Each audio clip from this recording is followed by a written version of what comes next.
Jewish Education and Media is pleased to present Chayim, a program that highlights the people, issues, and events of importance to the Jewish community. Now here is your host, Rabbi Mark Golub. I'm Mark Golub, and as I'm sure you well know, a great deal has been happening on both the Israeli and American scenes. And for some analysis, I'm very pleased to be joined once again by two individuals who bring a great deal of insight and somewhat different perspectives to issues confronting all aspects of Jewish life. I'm pleased to welcome back Michael Prell, author of Underdogma and the strategist for Tea Party candidates. Michael has helped develop strategies for Israeli Prime Minister Netanyahu, Canadian Prime Minister Harper, and dozens of conservative candidates all over the world. And I'm also pleased to be joined again by one of the leading voices in the liberal community, Jay Michaelson, writer, scholar, and activist. You've probably read him in the Daily Beast, who's been very involved in a variety of social issues and issues relating to the state of Israel. And Jay's newest book is entitled God versus Gay, The Religious Case for Equality. Gentlemen, thank you both for joining us again. Thank you. Pleasure. As we're meeting right now, the news has the events that are going on in the Middle East, especially between Israel and Gaza, between Israel and Hamas, after Israel took out Ahmed Jabri, who is the military head of Hamas. There has been continued rocket fire from Gaza into Israel. Israel has taken action with strikes, and perhaps even as we're talking now, there will be an escalation of violence between Israel and Gaza. Before we look at the aftermath of the American election and what it means for the Jewish community, do either of you have any things you want to say? And again, we discussed this off camera a moment ago, that basically we are taping this program. It's going to be airing after the taping, and news events continue to flow. It may be that some of the things we say are not relevant to the events as you're watching the program. But as the two of you are looking at events now, Jay, do you have any reaction at all to some of the things you've seen going on in Israel and Gaza? Oh, well, of course. I mean, I have friends who've evacuated from their homes in Beersheba, so it's very personal.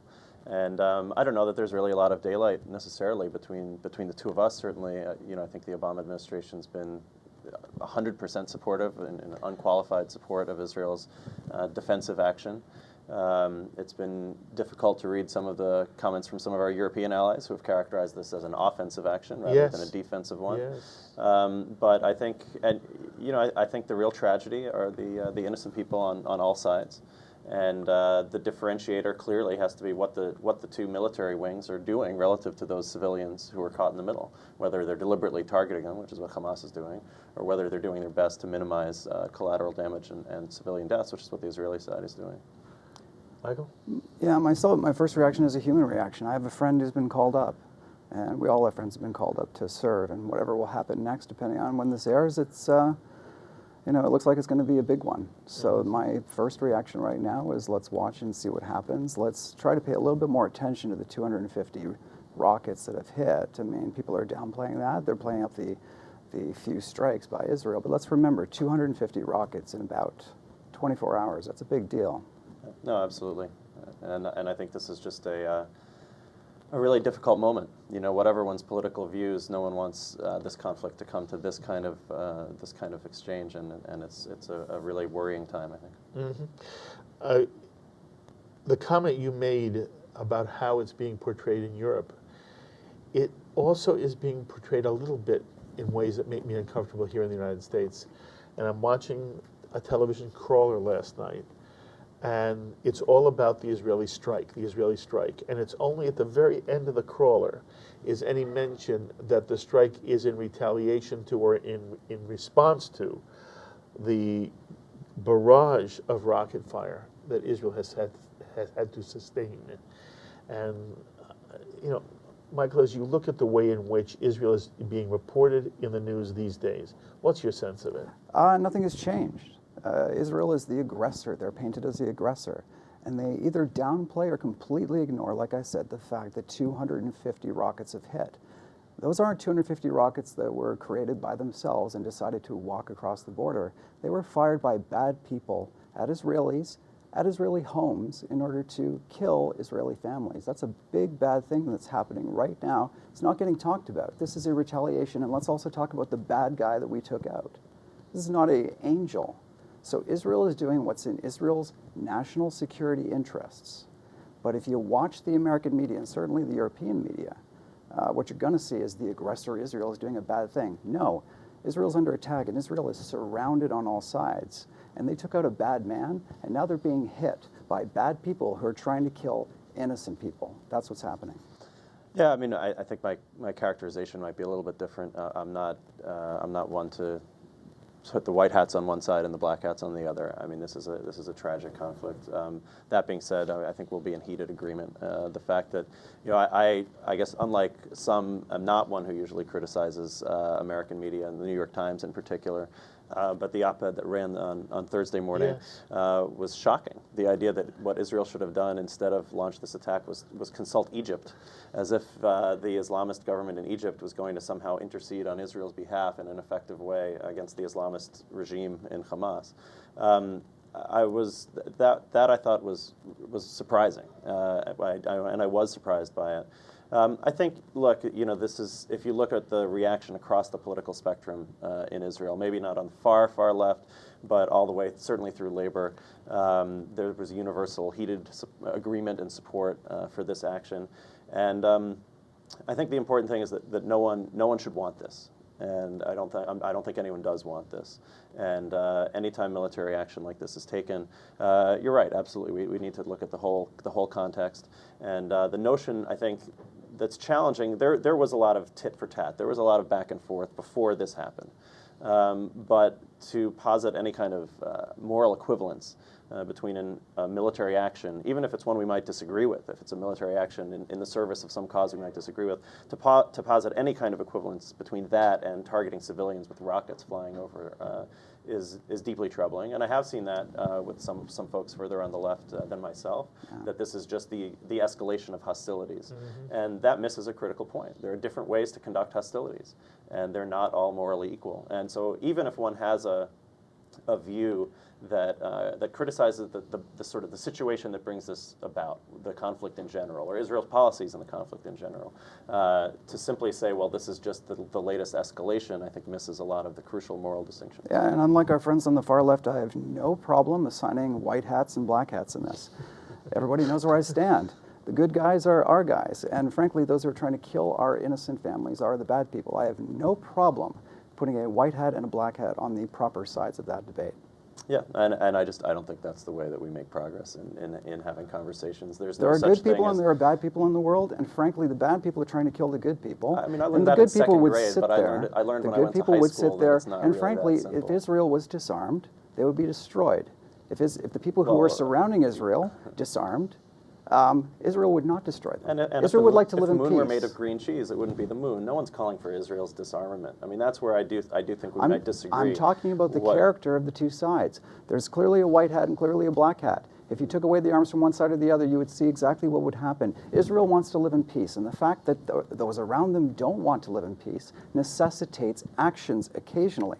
They're the good people. They would live in peace if if people were not trying to kill them. And there's a clear moral difference between both sides, and that's why I can place a white hat on Israel. Okay, so I think now's not the time to actually have a Now debate. Is the time. There are actual actions going on. There are bombs flying and rockets flying in the Middle East. We both have friends and family. When is a better time to discuss this? We both have friends and family who are in harm's way. Yeah. Now is not the time to assign the friends I know who are fighting on side of good. Metapolitical. I'll try to finish my sentence like you did. I'll try to finish my sentence like you did. Now is not the time for us to sit and bandy about in the comfort of a New Jersey television studio. The moral niceties when innocent people are dying on both sides of the green line right now, where collateral damage, if that's what we want to call the death of civilians, is happening in Gaza, and where the targeting of civilians is happening in Israel. And I'm actually not going to engage in analysis of second guessing Israel's actions or in assigning blame to the people who are in war right now. Okay, I want you to sophisticate this for us, because you said two things that I find fascinating. On the one hand, you do say that you understand what is motivating Israel at the moment in this action. And there is a sense that you empathize with the Israeli people in this particular conflict. And when you say then, I don't want to assign a black hat and a white hat, it's what you said before is there is no moral equivalency. Mm-hmm. But when you then say, I don't want to assign a black hat and a white hat, it sounds like you do think there's a moral equivalency. Okay, so I definitely and I want you to help me understand that. Yeah, I'd love to clarify. Yeah, I definitely, there's not a moral equivalency between a terrorist organization that targets civilians. And then explain why the very fact that you don't think there's a moral equivalency doesn't imply a black hat and a white hat. So I think, I think what I react against is the notion that there are good people and bad people in the world. Because it's very easy to assume every side thinks they're the good people. Right? I don't know if a single nation or anywhere in the world, the Pakistanis think they're the good guys and the Indians are the bad ones. Okay, let me just test this. I just want to understand. I don't know of any Israeli equivalent, Jewish equivalent, of people who would go into an Arab town, break into someone's home, and slit the throat of a 3-month-old child while that child sleeps, and murders the rest of the family either while they're sleeping or as they're trying to fight back. So I don't know of any, but I don't know of any American who does that. I don't know. To me, and I am sensitive to this problem of I don't want to paint everyone with the same brush. At the same time, for me, the fact that that would be applauded by a society, and it was, says to me that there is a different standard of understanding what human beingness is. And I am sensitive to the idea that we do not want to demonize the enemy. And the Jewish people have had this remarkable empathy for even one's enemies. At the same time, it seems to me there's a black hat there, and that I don't understand. I don't want to minimize the extent to which, when I see that kind of behavior, it represents something that I believe should be an anathema to every civilized person in the world. Okay, so I certainly agree with that. I guess there's 2 points where I would disagree. The first is you said that those horrible, unspeakable actions were applauded by a society. That's not accurate. It was applauded by some portion, some people within a society. And again, I don't think we can find enough superlatives to condemn that action and anyone who would applaud it. When the rockets are coming over, as they are right now, obviously their primary targets are innocent Israeli civilians. A second target is the entire idea of a two-state solution and a peace process.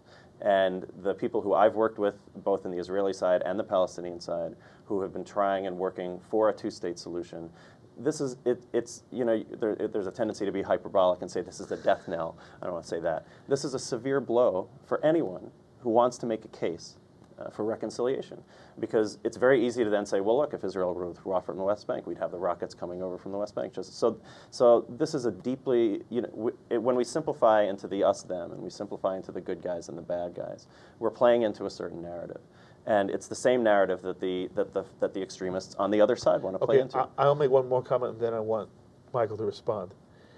I am not saying an entire people wear black hats.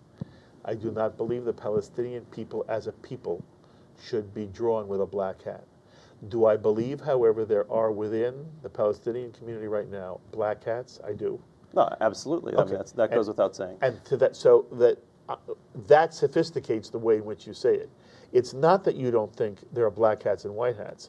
You just don't want to make an entire people. You don't want to draw an entire people with a black hat. Of course, and I also don't want to, I'm going to speak clearly now so I'm not misunderstood. I also don't want to say that there are no elements within my own people and within my own society that I don't find deeply troubling. Agreed, thank God, we have, I don't think ever, and certainly not in recent history, been in a situation where we've had a murderer go into somebody's house and slit the throat of a child. Nor have we ever However, had I do want, we do Jewish have, social we do, applause. right. Well, we did have Baruch Goldstein, and we do have who communities. everyone except the lunatic fringe in the Okay. Jewish world condemns unqualifiedly. Agreed, although, the lunatic fringe is an important fringe, right? I mean, if you go No, to they're Kiryat not. Arba, No, if you they're look in not. the settlement They're not- communities. they're not important So anyway, fringe. this is, I think we agree, Right. the point is that there are deeply evil people everywhere. And there may be higher concentrations in some than others. But I guess my other question back to you, Mark, was which way does that cut? So, this is kind of the argument that one hears often. I just had a conversation with Daniel Gordis where we just had this kind of dust up at the GA, arguing exactly this point. Isn't Israeli society more advanced in 25 different ways than Palestinian society? And beyond the merits of whether that's true or not, and I hope we don't get sidetracked on that, but what are the consequences of that argument? I mean, is the idea that, well, there's a people here that doesn't have the liberal education system that Israel has, and therefore they shouldn't have the right to self-determination? Or what are the consequences of saying, so of course, no, I mean, I don't think anyone's as naive to say that, well, yeah, everybody in the West Bank is a liberal citizen and would welcome us all with open arms, and is kind to women and all the. It's a deeply problematic society in many ways. But I always ask myself, kind of, which way does that cut? What does that tell me about what I as a supporter of Israel need to take into account? And to me, it doesn't lead to a particular political program. Okay, you've been patient, and I I'm very appreciate it. patient. As you listen to Jay's sophisticating the Yes. notion, are there areas, number one, where you say, yes, I could be comfortable with that, and are there ways you still say he's off base? Here's where I connect deeply with you. You're an intelligent, empathic person of the West. And when you feel what you feel what I feel.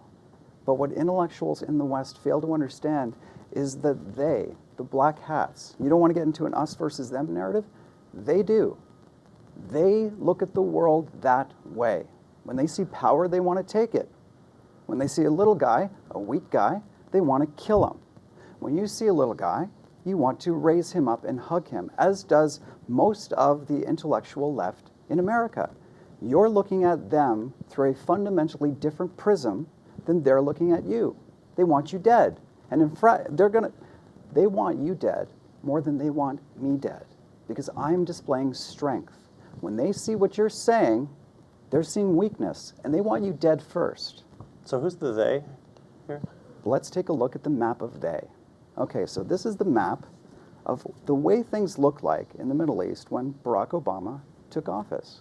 Before he started demonstrating weakness, before he bowed down and apologized for American power, what I call the bow down and bend over policy. The apology tour, we're going to hear that story apology, again? absolutely, because it's true. Because it didn't really happen. Because it's right? true. What were Because the it's stops on true. the apology tour? Well, let's look at the stops on the apology tour. So this is the way the Middle East looked like beforehand, okay? We had Saudi Arabia, which has always been Saudi Arabia. We had Iraq, which is kind of winding down. The surge worked.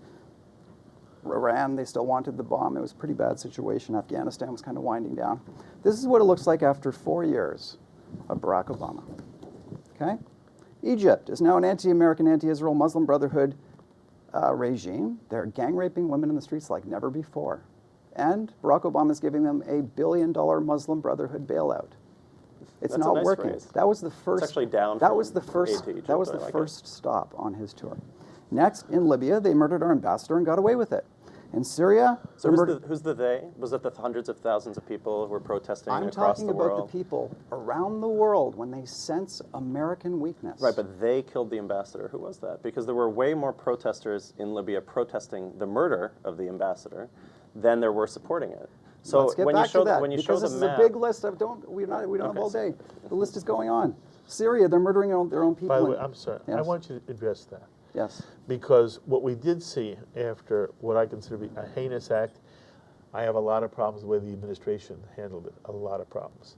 But one thing is true, that the demonstration that seems to have been indigenous and spontaneous after the murder of Chris Stevens was enormous in support of America. And he asked you, what do you make of that? And you dismissed it. I want to hear what your answer is. We'll get back to the list because it's much worse than just that. But that's a big deal. Two things happened. People protested against it, and God bless every single one of them. But the big message that was sent throughout the Middle East is under Barack Obama, you can kill our ambassador and perhaps do worse to him before you kill him, and nothing has happened. Nothing has happened. So, but the they, again, you said they. So we saw, you have a map that's a When I big, say broad they, swaths of green. I'm saying that in So the Middle everyone East, in the green? they fundamentally look at power differently. And Who's when you the show they? Oh, Who's he's the asked, they? who's the they? You keep Let's saying they. look at They the say map. this. They want me dead. I have Palestinian friends. Mahmoud Darwish, the Palestinian poet who I knew, he didn't want me dead. There are plenty of people who are I'm in not the saying green all zone. they. I'm saying generally So who speaking. are Let's the- look at what's so- been happening since Obama So let's showed just weakness. pinpoint who's radical, the they. Radical, Libya, Egypt, Jordan, Everyone Syria, in Libya Lebanon, and Egypt? Turkey.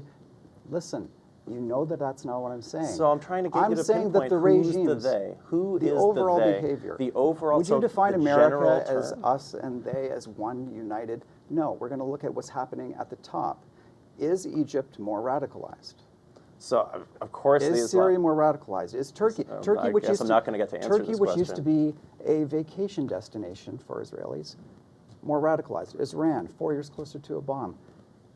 The map is getting worse. And when I say they, I'm not saying every single person. We all have friends over there. But let's look at the macro of what's happening. Is it getting worse or is it getting better over the past 4 years? And what I'm saying to you is the reason why it is getting worse is because the American president is showing weakness. And when you show weakness to people who despise weakness, they believe in the strong horse.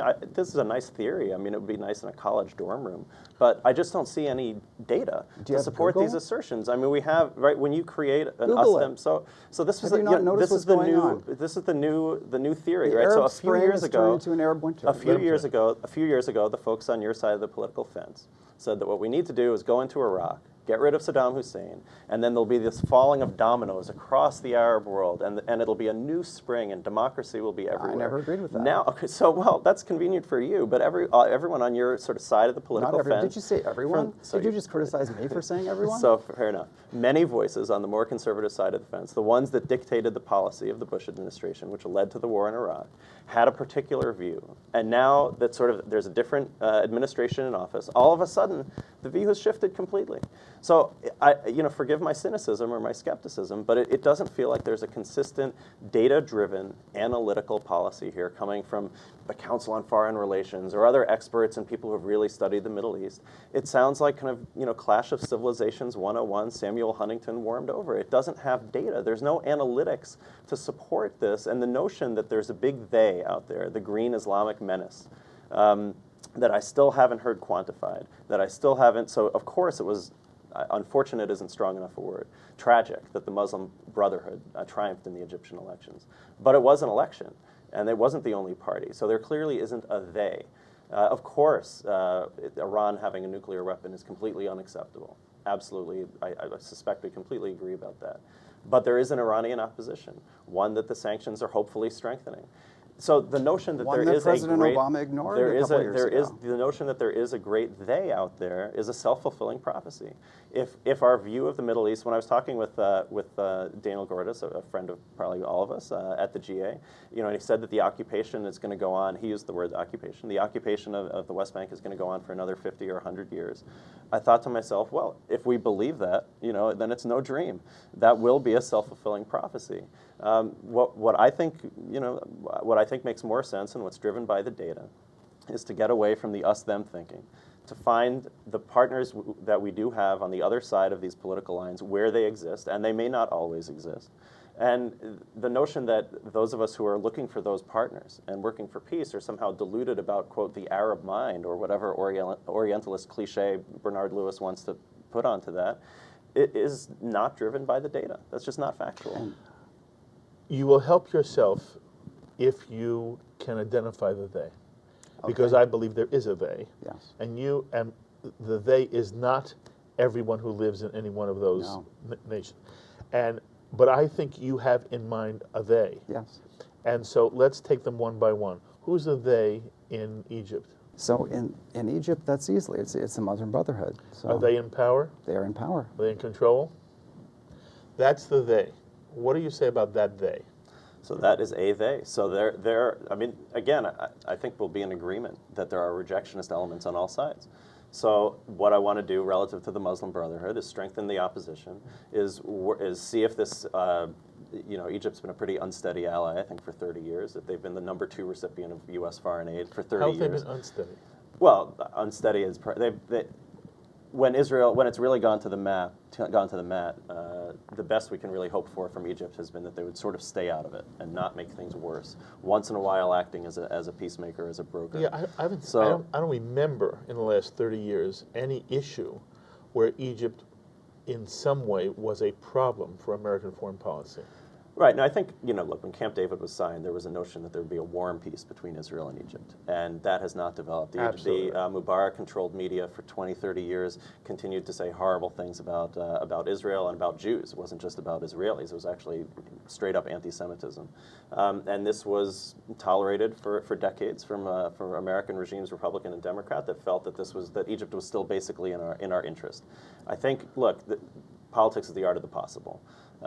We can argue as to whether it makes more sense to take a more hawkish line or a more dovish line. This is the hand that we're dealt right now, certainly with regard to Egypt. Would it really be a good idea to treat the entire Egypt as a pariah, and expand conflict in the Middle East? I don't see what that strategy is. I don't see what the exit strategy is. I don't see what the tactical means would be, and I don't see what the strategic goals would be. This is the hand that we're dealt. And it seems to me that there are thoughtful people who are trying to figure out if we can salvage anything from what used to be an ally in Egypt. All right, I want to say it this way, and then I want both of you to sort of chime in. It looks to me as if the international situation, especially as it flows through the Middle East, is more complex for American policy today and for Israel than it was 2 years ago. I don't know that it's President Obama's fault or the administration's fault. That is something I would love to hear the two of you talk about for a moment.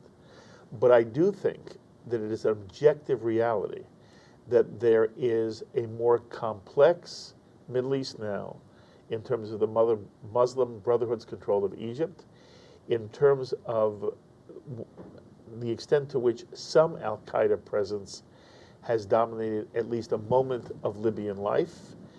There is a much more destabilized Syria than there was 2 years ago. And those are just 3 examples of the way in which things seem to have deteriorated in terms of American relations to the Middle East. I don't know if that is a problem to be laid at the doorstep of the last Obama administration, but I think that that's a reality. And that doesn't mean that we are critical of everybody in Egypt or everybody in Libya or everybody in Syria. But it does mean that there is a problem that diplomatically must be addressed by this country and the West in relationship to the Middle East as it seems to be evolving. And so I want both of you to sort of be more subtle in how you discuss the issue. I don't want you to make it sound as if, well, nothing has really happened of a significant geopolitical nature. And if you're going to blame the Obama administration, I have to hear why you believe, because I'd love to hear then Jay answer, what is your criticism of the Obama administration, especially as it would have been different had there been another Bush administration? Or now we have to at some point discuss the Romney-Obama election, and what does it mean that the nation basically chose Obama for a second term over Romney. But let's stick just for one more moment on the issue of, yes, there is a different Middle East. What does it mean to you? And why do you want to lay this on the Obama administration? Why don't you begin? Sure. And my problem is not with the behavior of the countries in the Middle East. They're doing what they would do under these circumstances. These circumstances are America is behaving not like the world's greatest superpower. They are bowing down and apologizing and being weak and acting weak. Let's just take a look at Syria.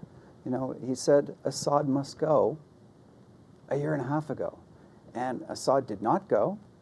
Therefore, America looks weak. You kill our ambassador, you get away with it, America looks weak. Iran captures our stealth drone, we say, pretty please give it back. They laugh at us and get away with it. America looks weak. My problem is with, whether it's the administration or the president, the behavior of America failing to embrace its own power, power which it earned. And frankly, I think it's a good power in the world.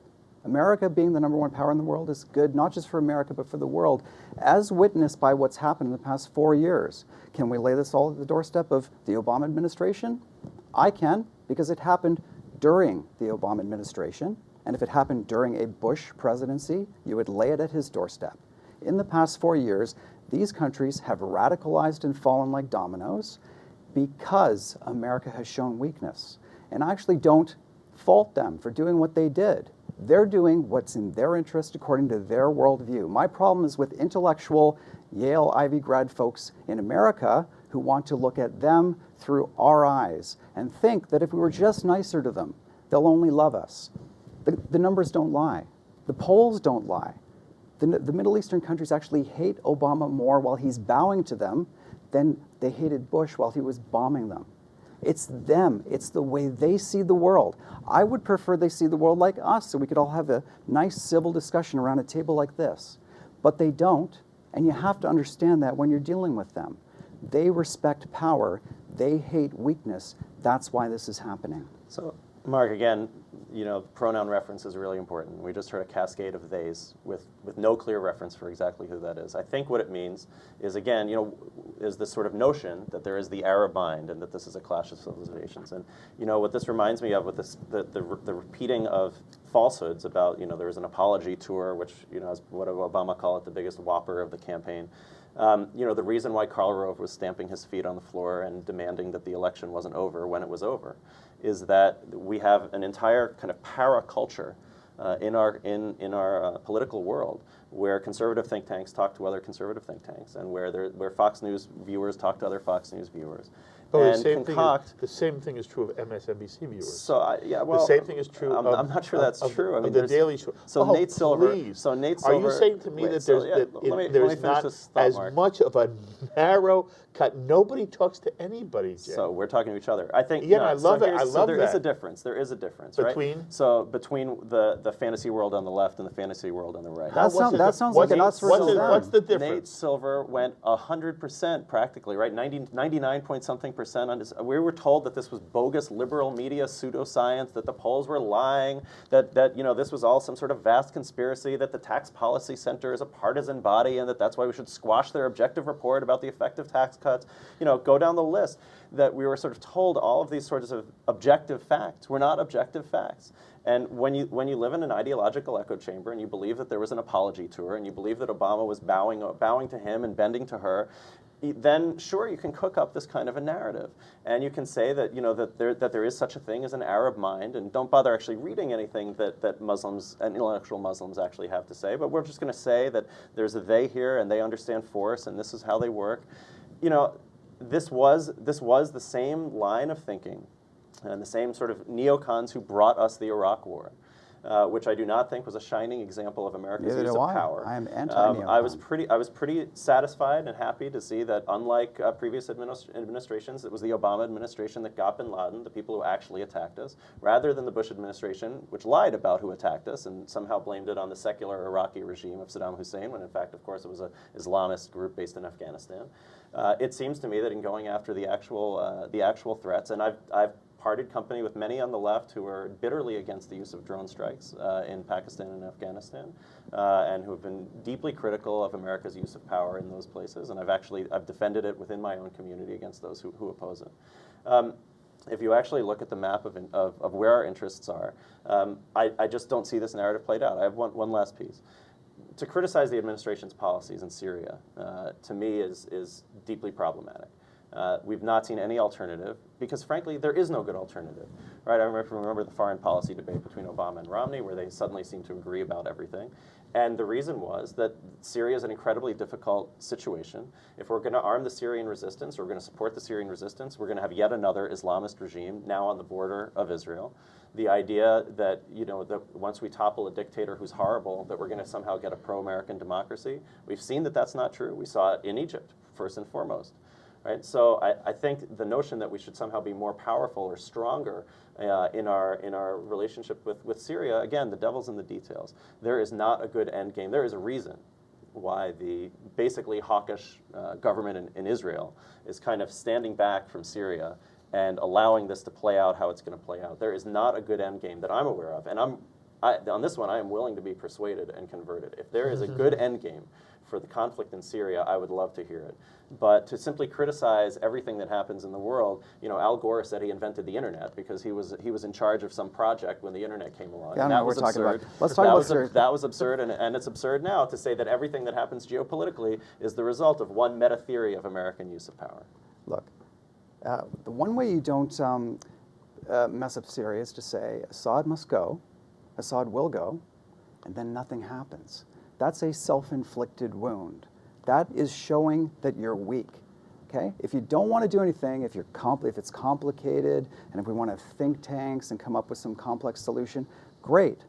But your guy came out and said Assad must go. And when Assad did not go, and a week went by, and a month went by, and a year went by, we're coming up on a year and a half. That's a year and a half of the people in Syria. So was the statement wrong or the policy subsequently? Maybe it was the fact that he didn't do anything about it. So it was the policy subsequently, or was I don't know. It didn't work. Either he said something that he knew he couldn't do, or he felt that if he sprinkled his magic fairy dust words upon it, it would work, and it didn't work. He said Assad must go. Wrong or the policy was wrong? We don't have any resolution to the problem. He said Assad must go, and he didn't go. Okay, so I think ask him what his policy was behind that statement. To me, this was it didn't happen. To me, this was a descriptive policy. I do think, and correct me if I'm wrong on this, I do think that there was some temporal sort of weasel words thrown in. Assad must go eventually. Assad must go. Assad must go at some point. The Syrian people need to decide this. There was a lot of language around those three words. I heard the president say at one point or another, Gaddafi must go, Mubarak must go, Assad must go. I don't know that American policy then did anything that ultimately got Gaddafi to go, Mubarak to go. Well, Gaddafi, it did. I mean, obviously, arming the Libyan rebels. I think in Egypt, I agree with you, but I mean, there was a war in Libya that we were supporting. Yes, but no American troops went in. Thank God. Okay. So what would you have wanted the administration to do in any of those three instances? And isn't there some value to even expressing publicly an American president saying a certain leadership position has to end? I'm not sure he was right. There are many people now who think that what we have in Egypt now is much worse than what we had before. Yeah. But I don't understand what you wanted the American administration under any president to do other than indicate, as Jay says it in sort of a descriptive sense, the man who is in power now cannot be there. I absolutely agree with you that the American president standing up and saying, so this shall happen, I stand with the people, it's a powerful thing. Yes. President Obama was utterly silent when he could have stood up and said that to the people in the streets in Iran, people who needed to hear that. And I understand. Dead silence. Bowie, and over here, that will always be a complicated issue. Yeah. Okay. But what's it going to do with Syria? Talk to me about Syria. With Syria. What did you want, other than saying this bad guy who's leading Syria should go? And again, I'm not sure any president should ever say that in general. Exactly. But what did you want him to do then? What did you want America to do? How has America failed in your mind in Syria? America has failed in Syria by standing up, the most powerful man on planet Earth, and saying this shall happen, and it didn't happen. I don't know what his back-end discussions were. I don't know what led him to that statement. And I don't know if I can go back in time and imagine a new possible scenario for what could have or should have happened on that time. But what did happen in reality is the President of the United States, the most powerful man in the world, said he must go, and he didn't go. And what that says, announces to the world with strobe lights, is America is weak. So is there, again, I'm just struggling for any data, that there is, that A the year and a actions of half, he has not gone. that the actions in Hamas right now in Gaza were motivated by some notion that America is weak. I mean, the actions of Hamas in Gaza are motivated by what Hamas is always doing in Gaza. Yes, They're destroying and the peace process they and did it murdering when Israelis. President Bush was president. They did it when President Obama was president. It's a legitimate question. How do you see a difference in the way, for example, Hamas operates in the last 4 years when the president was President Obama, as opposed to the prior 4 years, Yeah. when lo and behold he was campaigning, he went to Sderot, and lo and behold that they were living underground in Sderot when President Bush was president. So the one has a right to say to you, what are you basing it on if the behavior was as bad under Bush as it is under Obama? Yeah, specifically Hamas. I didn't put that on the map because it's always been bad. It's not been good. And I'm not here to defend President Bush. What I'm here to talk about is when you show weakness, people notice it. And look what's changed in the Middle East since then. I would argue that the situation with Hamas hasn't changed much. It's always been bad. And that's why I didn't include it here. I also didn't include Saudi Arabia. It's kind of just as bad as it's always been, maybe even slightly more reasonable. But you can't ignore the facts that things have gotten a lot worse. In Turkey, Syria, Jordan, Lebanon, Egypt, Libya, Iran is 4 years closer to Obama. And what's happened exactly? What's happened? Those are all legitimate questions. Well, I don't think the situation in Libya has gotten worse at all. I mean, there was a tragedy in Libya. There was a tragedy. They killed but there our was, who's ambassador. the they? You keep repeating who's the they. The Libyan regime didn't do it. The majority of the Libyan people didn't do it. It was apparently, right, we now understand a little bit more, and I agree we need to understand a lot more about what actually went on. But this was essentially a terrorist attack on September 11th perpetrated by terrorists. That's not the they. That's not Libya. In Iran, there's evidence that Iran may actually come to the table. I'm certainly not going to defend the Iranian regime for a moment, but there is evidence that they may actually come to the table, that we may actually be making progress.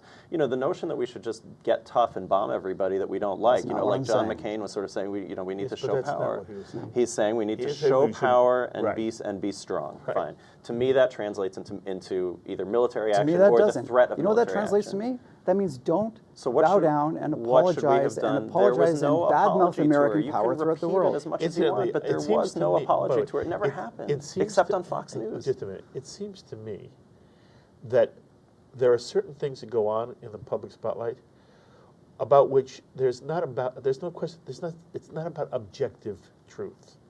It's about subjective truth. It's how you view it and how you react to it, and and what visceral reaction does it create inside you. I think there's no question that there are very good, decent, well-meaning Americans whose perception of what the president did when he went to Cairo, when he went to Saudi Arabia, was a certain kind of apology. I believe there are other Americans, well-meaning, who also bright, sensitive people who look at it differently. I don't believe there's an objective way to decide whether there is an apology to her or not. What I do think it's necessary for both sides, left and right, to understand is certain things that are done by administration are perceived by people in a different way. And the question is then, can there be a dialogue about what it means?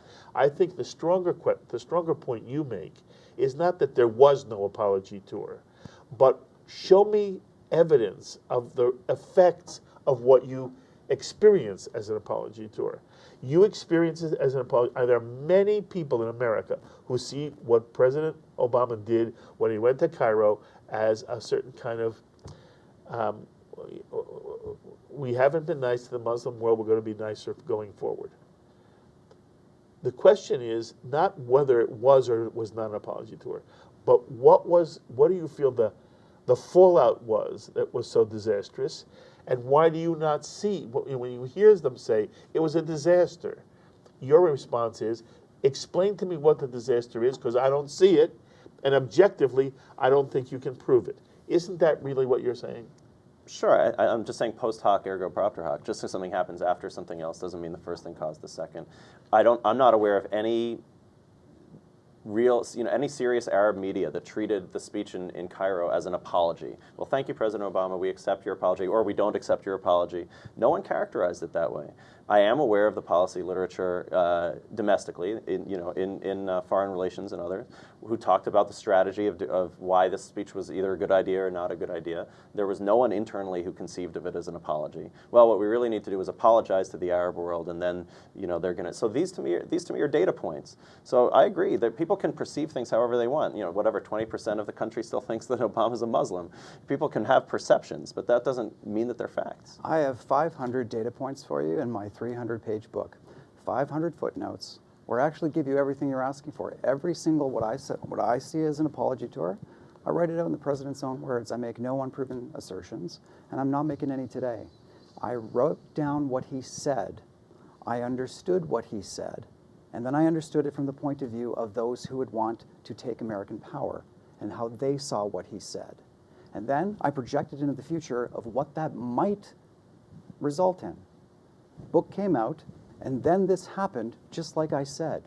That's my proof point. Look at the map, look at what he said, and look at my book. It's called Underdogma, and I'll read yours. I want to ask you a different question. Are we at war with anybody?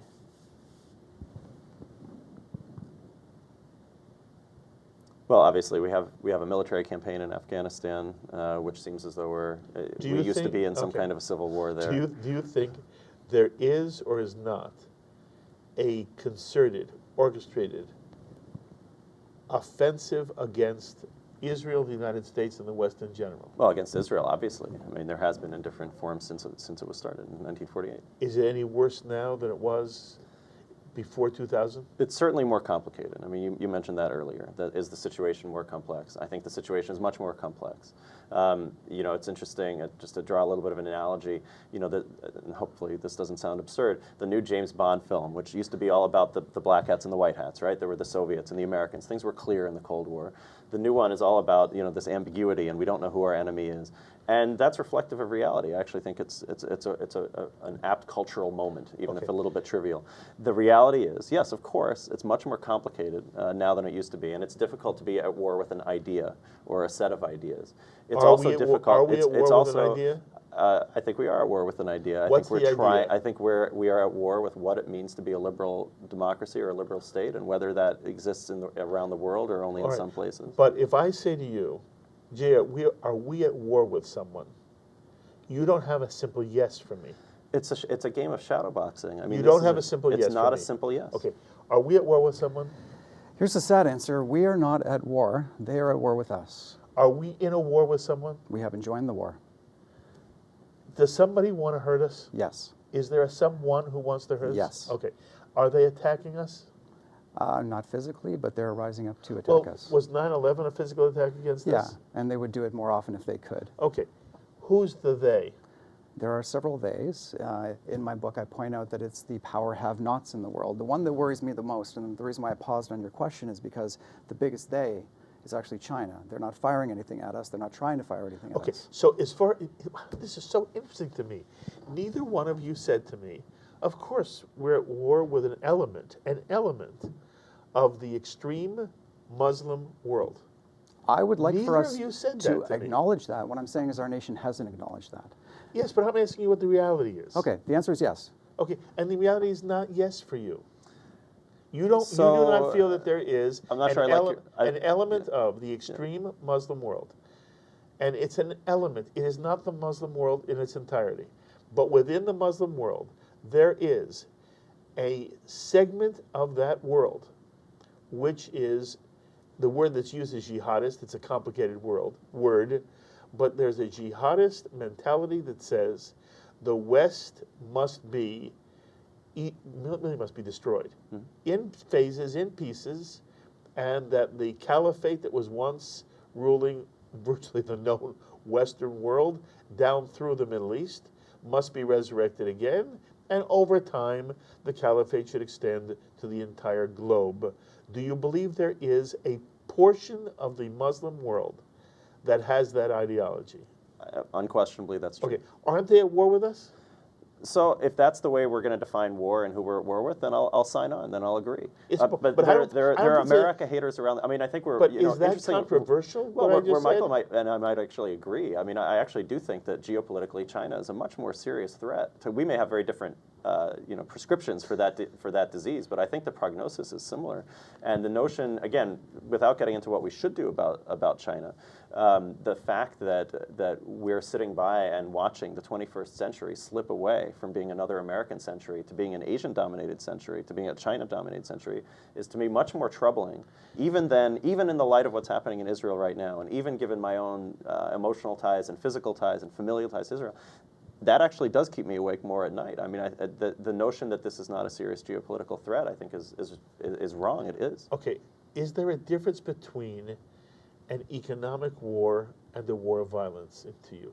Sure, Okay, of course. because for me, I believe that's what people are talking about. But I think there is a concerted attack against the West from an element within the extreme Muslim world. I also think we are in competition, global economic competition, with other regions of the world, and it's very possible that those who predict that China and India will one day become the economic superpowers, and with that comes a military superpower status as well. That may be true. I have no idea how fast it's coming. I don't know if it'll be in my lifetime or my children's lifetime, but that's a different kind of threat than the threat that's experienced as one who in America flies planes into buildings, who would attack an embassy in Libya, and who would be in some way throwing rockets against the state of Israel. And in general, people do associate all those elements into one grouping. And the grouping is anti-West, represented most by the state of Israel and the United States and Western Europe right after that. And I'm not on board with Western Europe. I'm interested in the extent to which either of you would say something similar to what I've just said, or do you feel that in some way what I have said represents, a crazy notion? I totally agree with you. The war is on. The war has been declared. And that's the they. But we haven't joined it. That's the they. We haven't joined it. Now, what you mean is you are not satisfied yet with the way in which the American administration has responded The war is to on, it. whether we like it or not. So we're being attacked, and we act as if we're not. Yeah. I don't know that that's fair. I don't know that after going into Afghanistan, after sending Navy SEALs to destroy Osama bin Laden, you can say that America, the American administration, is just standing by and acting like nothing's happening. They're not philosophically acknowledging the broader war that's on, philosophically, right? They're not. Yes, that's Right? what I want to ask you. Because if I find that to be my problem, my problem is that as drawn as I am to your attempt to make sure that they is not a broad-brushed they, I fear there's no they for you. No, there's clearly a they. I mean, I think I just hesitate to use this word at war. I'm not really, I'm a lawyer by training, so, are we really at war? Obviously, there is a global conflict with rejectionist elements that not only hate America, but hate everything that we stand for, hate liberal democracy, and hate the West. So I'm willing to cop to that. I think I might part company with you a little bit on aggregating Hamas's war against Israel 100% with Al-Qaeda's war against the West and against the United States. I don't think Hamas is trying to establish a global caliphate, for example. I think they're engaged in what they perceive, rightly or wrongly, as a liberation struggle for their own country, and their own country clearly includes all of Israel. It's not a two-state solution kind of conflict. That's what they're engaged in. I think that is a little bit different. But I know you don't want to change the subject to China, and we don't really need to. But if I can risk a little bit of an analogy here, 10-15 years ago, all Israel wonks could talk about was Israel-Palestine. All the time was the Israel-Palestinian conflict, and there were a few of us on right and left and center who were kind of keeping our eyes open about Iran and saying, this is actually the real shift is what now that Iraq has been weakened, Iran has become dominant, Iran has nuclear ambitions and so forth and so on. And it was this kind of lurking menace in the background that now I think even with today's news is in the foreground. And again, the analogy breaks down in certain ways, but if we focus only on this particular conflict and we ignore the deep threats to American freedoms around the world, which to me includes a victory of an anti-democratic China in the economic and then the military realms, we're also ignoring the lurking danger, and I think we can get a little distracted by some of this very real conflict, but miss some of the deeper forces at work. I almost agree with you. Let's go back to the caliphate, a word that is, comfortable passing my lips. I understand that that's what they want. I don't believe that many leaders in this country from either party understand that that's what's going on, and have philosophically laid the groundwork for us to deal with it. Very good at tactical strikes. Let's not gloss over the fact that, the president took out Osama bin Laden. That's great. But philosophically, does he understand that the ideas of OBL live on? In fact, I believe I heard in a protest recently, they said, we are all Osama's now. His ideology lives on, and it will express itself in a caliphate unless we do something about it. And to do something about it, we have to understand that there is a they, there is an it, it's a caliphate, and there is a proper way to respond to that. And it's not an intellectual Ivy League American way of looking at it. You got to look at it in simple terms the way they look at it, which is us versus them. They want power, and when we show weakness and, cat's away, the mice will play, and that's what's happening all over. I mean, I heard it before. I actually don't have another response. Okay, we're going to have to put a semicolon here. Okay. The two of you are wonderful. You obviously bring very different perspectives, but I appreciate very much the fact that you're willing to share ideas with each other and with me. I hope this is only part one of our meeting together. But Jay and Michael, thank you very, very, very much. Thank you. Thanks, Mark. Those are the thoughts of Jay Michaelson, Michael Prell. We hope you enjoyed hearing them on this round table. As always, I invite you to be in touch with me with any thoughts or comments you may have to the ideas expressed by Jay or Michael. Please email me, write me, post on our Facebook wall, tweet me. I look forward to hearing from you. Until the next time, I'm Mark Golub. L'chaim, my friends, to life.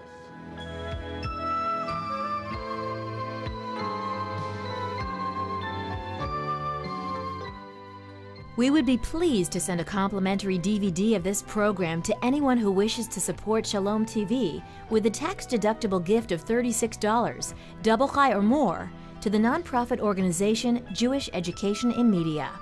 Simply visit the Shalom TV website homepage and click on the Donate button to make a donation by PayPal or your credit card. And please indicate the program for which you would like a DVD. Or you can send your tax-deductible check made out to GEM.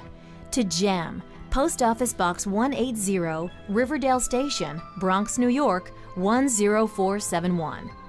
And again, please remember to indicate which program you would like to receive on DVD with our compliments. And we thank you for your kind support. L'chaim is a presentation of Jewish Education in Media.